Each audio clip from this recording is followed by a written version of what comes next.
Hello friends, tips અને tricks by Trusha channel પર આપ સૌનું ફરીવાર સ્વાગત છે.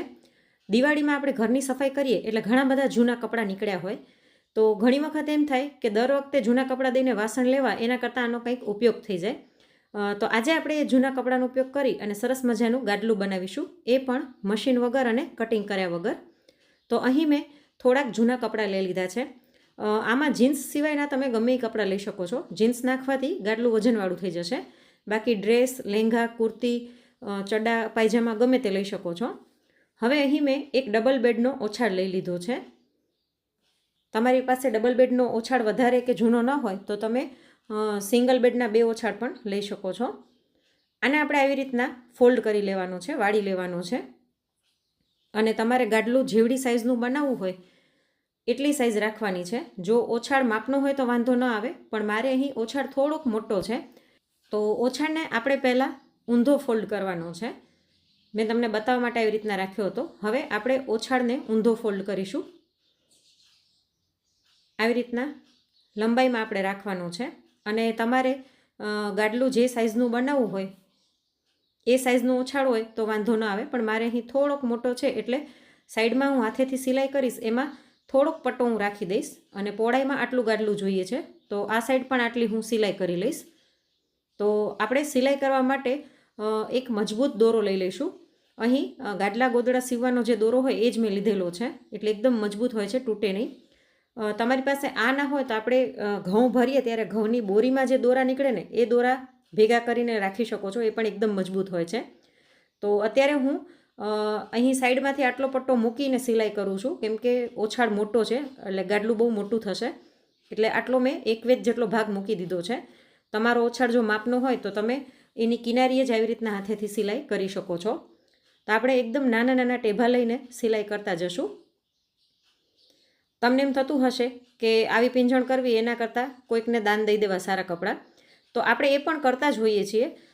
દાન પણ દેતા હોઈએ, જૂના કપડામાંથી વાસણ પણ લેતા હોઈએ, પણ છતાં પણ ઘણી વખત એમ થાય કે ઘણા બધા કપડાં ભેગા થઈ ગયા છે, તો આવી રીતના તમે કરી શકો છો. આપણા દાદી નાની હતા પહેલાં તે આવી રીતના ગોદડા બનાવતા હતા. તો એકદમ જૂની અને સરળ રીત છે અને ખૂબ જ ઝડપથી થઈ જાય છે. તો મેં આવી રીતના અહીં સિલાઈ કરી લીધી છે અને ઊભી પણ સિલાઈ કરી લીધી છે. એમાં પણ મેં થોડોક પટ્ટો રાખી દીધો છે, કેમ કે ગાડલું વધારે પોળું લાગતું હતું. તો જો આટલી સાઇઝનું ગાડલું બનીને તૈયાર થશે, એકદમ પરફેક્ટ માપ છે. તો હવે આની ઉપર આપણે જે જૂના કપડાં લીધા હતા ને તે રાખવાના છે. તો જ્યાં સુધી આપણે સિલાઈ કરી છે ત્યાંથી આપણે કપડાં રાખીશું. તો અહીં નાઇટ ડ્રેસની કેપ્રીઓ હોય, લેંઘા હોય, ટી શર્ટ હોય, પછી લેગીઝ હોય, જૂના ડ્રેસ હોય, કુર્તા હોય, ગમે તે તમે રાખી શકો છો. ઇવન જૂના ઓછાળ હોય એ પણ આની અંદર રાખી શકો છો. પણ જીન્સ કે એવા નહીં રાખવાના, કેમ કે સિલાઈ કરવામાં પણ થોડુંક હાર્ડ પડશે અને વજન પણ વધી જશે. અને કપડાં આપણે જે પણ રાખીએ ને એને વ્યવસ્થિત આવી રીતના ગોઠવવાના છે, નહીંતર અંદર ડૂચા જેવું થઈ જશે. એટલે પોળા કરતા જઈ અને વ્યવસ્થિત બધા ગોઠવતા જઈશું. અને બધી બાજુ ઇવન ગોઠવવાના છે, ક્યાંય વધારે ને ક્યાંય ઓછા એવી રીતના નથી ગોઠવવાના. તો આવી રીતના બધા જ કપડાં ગોઠવી દઈશું. સાઈડમાં મેં જ્યાં સિલાઈ કરી હતી એટલો ભાગ મેં રહેવા દીધો છે, ત્યાં મેં કપડાં નથી રાખ્યા, એટલે આટલા માપનું ગાડલું થશે. તો અહીં મેં ઘણા બધા કપડાં પાથરી દીધા છે. તમારે જો પાતળું ગોદડું બનાવવું હોય તો તમે ઓછા કપડાં રાખો તો પણ ચાલે, પણ મેં અહીં ઘણા બધા કપડાં આવી રીતના રાખી દીધા છે. મારી પાસે એક જૂનો ઓછાળ હતો, તૂટી ગયો છે, એને પણ મેં આવી રીતના 4 વડો કરીને આની ઉપર રાખી દીધો છે. હવે શું કરવાનું છે એ તમે ખાસ ધ્યાનથી જોજો. આપણે જ્યાંથી સિલાઈ કરી હતી ને એ ભાગને આમ ખોલી નાખીશું. જો તમે એકદમ છેડે સિલાઈ કરી હશે તો આ કોઈ પ્રશ્ન આવશે જ નહીં. અને આપણે જ્યાં કપડાં પાથરાવે ને ત્યાંથી આપણે આવી રીતના રોલ વાળવાનો છે. 2 સાઈડ આપણી પેક છે, તો જે સાઈડ ખુલ્લી છે એ બાજુ રોલને વાળતા જઈને આપણે લઈ જવાનું છે. 2 સાઈડ તો આપણે સિલાઈ કરી લીધી હતી. તો આવી રીતના આપણે રોલ વાળી લઈશું. અને હવે આ જે ખુલ્લો ભાગ છે એને આવી રીતના આપણે એક છેડો ઉપર ને એક નીચે એવી રીતના કરી લઈશું. હું કહું છું એના કરતાં તમે વિડીયોમાં જોશો તો વધારે તમને આઈડિયા આવશે. બધા જ કપડાં એવી રીતના કરી લઈશું. અને આપણે એકદમ ટાઈટ રોલ વાળ્યો છે એટલે અંદરથી કપડાં જરાય વિખાશે નહીં, જરાય ભેગા નહીં થાય. આવી રીતના આપણે ગળકાવી લઈશું. જનરલી આપણે જેમ ખોર ચડાવતા હોઈએ એવી રીતના જ આપણે કરવાનું છે. આવી રીતના કર્યા પછી આ જે ભાગ છે ને તકિયા જેવું બન્યું છે એને આપણે પાછું ખેંચી લઈશું પાછળની બાજુ, એટલે બધા જ કપડાં અંદર વ્યવસ્થિત ગોઠવાઈ જશે અને આપણો ઓછાળ પણ જે ઊંધો હતો તે સીધો થઈ જશે અને એકદમ સરસ આપણું ગાડલું બની જશે જો આવી રીતના આપણે ખોલતા જઈશું. અને અંદરના કપડાં જરાય પણ વિખાશે નહીં, કેમ કે એકદમ ટાઈટ રોલ આપણે વાળેલો છે અને વ્યવસ્થિત ગોઠવેલા છે. તો જો મેં આખું ગાડલું સીધું કરી લીધું છે. અંદર આ જે કપડાં હોય આગળથી એને સહેજ આપણે સરખા કરી લઈશું. તો જો આટલી સાઇઝનું આપણું ગાડલું બનીને તૈયાર થશે.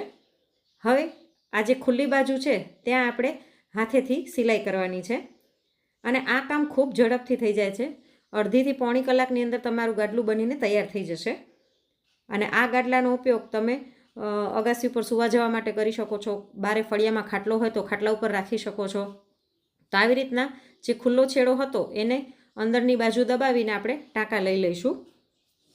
અને આ જે ગાડલું છે એની ઉપર તમે ગાડલામાં આપણે જેમ ખોર ચડાવીએ તેમ બીજી ખોર ચડાવીને પણ રાખી શકો છો, એટલે મેલું થવાનો પ્રોબ્લેમ નહીં રહે. ઉપરની ખોર કાઢીને આપણે ધોઈ શકીએ છીએ, એટલે અંદરનું ગાડલું મેલું નહીં થાય. તો આવી રીતના આપણે ઝીણા ઝીણા ટેભા લઈ અને સિલાઈ કરી લઈશું. તો એકદમ સરળતાથી ઘરે ગાડલું બનીને તૈયાર થઈ ગયું છે. હવે અંદરના જે કપડાં છે ને એ ભેગા ન થઈ જાય એના માટે થઈને આપણે ગાડલામાં જેમ ક્યાંક ક્યાંક ટાંકા હોય ને એવી રીતના ટાંકા લઈ લઈશું. તો ઉપરની બાજુથી આપણે સોય નાખવાની છે. અહીં મોટા સૂયા જેવું લેવાનું, એટલે બધા જ કપડામાંથી સરળતાથી નીકળી જશે. અને 1 ઇંચ જેટલી જગ્યા છોડી અને પાછી ઉપર કાઢી લેવાની. અને પછી આ બે છેડા છે એને આવી રીતના ગાંઠ મારી લેવાની, એટલે ગાડલામાં જેમ હોય એવી રીતના થઈ જશે. અને અંદર કપડાં જે છે એ પણ વિખાશે નહીં કે ભેગા નહીં થઈ જાય. તો આવી રીતના આપણે અમુક અમુક અંતરે ટાંકા લઈ લઈશું. અને આખા ગાડલામાં બધા જ ટાંકા લઈને પછી હું તમને બતાવું. જો એક વખત ફરીવાર હું તમને બતાવી દઉં કઈ રીતના ટાંકો લેવાનો છે. આપણે ઉપરથી સોય નાખવાની છે, અથવા તો સૂયો હોય તો સૂયો નાખી દેવાનો. નીચે કાઢી લેવાની. થોડોક દોરો અહીં રહેવા દઈશું ઉપરની બાજુ, આખો કાઢી નથી લેવાનો. અને પછી નીચેની બાજુ 1 ઇંચ જેટલી જગ્યા છોડી અને ફરીવાર આપણે ઉપરની બાજુ સોય કાઢી લઈશું. અને પછી આપણે દોરાને ગાંઠ મારી દેવાની છે. 2 થી 3 ગાંઠ મારી દેવાની. આ ખુલશે નહીં અને દોરો એકદમ સરસ મજબૂત છે, એટલે ટાંકા તૂટશે પણ નહીં. આવી રીતના 2 થી 3 ગાંઠ મારી અને કાતરથી કટ કરી લઈશું. તો આવી રીતના આખા ગાડલામાં થોડા થોડા અંતરે આપણે ટાંકા લઈ લઈએ. તો જો અહીં મેં આખા ગાડલામાં આવી રીતના ટાંકા લઈ લીધા છે. પહેલી જે લાઈન હોય ને ટાંકાની, બીજી લાઈનમાં એ 2 ટાંકાની વચ્ચે એક ટાંકો લેવાનો, એટલે વ્યવસ્થિત ગાડલું બનશે. તો જો એકદમ સરસ આપણું ગાડલું બનીને તૈયાર થઈ ગયું છે. તો તમે પણ આ વખતે જો ઘણા બધા કપડાં નીકળ્યા હોય ને તો આવી રીતના ગાડલું જરૂરથી ટ્રાય કરજો. અને આજનો આ વિડીયો તમને કેવો લાગ્યો તે મને કોમેન્ટમાં જરૂરથી જણાવજો. અને જો વિડીયો ગમ્યો હોય તો વિડીયોને એક લાઇક કરી ચેનલને સબસ્ક્રાઈબ જરૂરથી કરજો. ફરી મળીશું એક નવા વિડીયો સાથે. Thanks for watching.